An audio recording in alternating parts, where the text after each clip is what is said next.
Mago hala nyakoro mga juang tendo edhe county ma Homa Bay koro dwani bede migepe mag piny owacho ma omi teko mar keto arita e nam kod rango kit gi lupo ma owinjore bed ni jolupo tiyo godo oketo maino margi e konyo kedo kod njore kod maundu e nam lolwe ma biro kaluwore gi tiyo gi kiluwa maricho.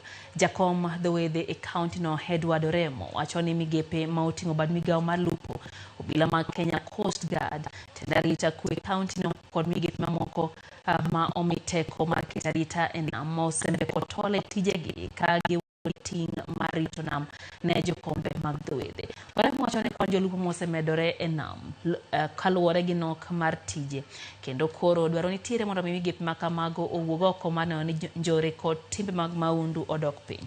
Dara mar county mar fisheries ma tijwa kodgi kopogore gi pith mag rech en neno ni nam oriti.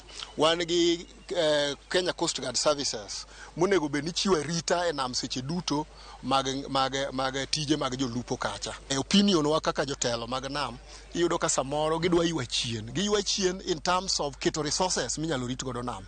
Giywa chien in terms of kao mbele mondo giwuog oko ji ore lwetgi mondo ked kod kiluwa maricho mantie nam. To wedhego oketie chik mar ng'ano moko nego dhi e nam to gi ng'ano monego dhi e nam.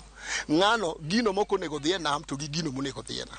Mani kelo rochruok. Kech ibiro yudo ni samoro kiluwa maricho gi giwuok e particular beaches moko ka jokombe to nitie mana kanyo. Tidhi yudo ka gichak gidhi gikinyo joma moko e beaches mamoko ma gichwe dhau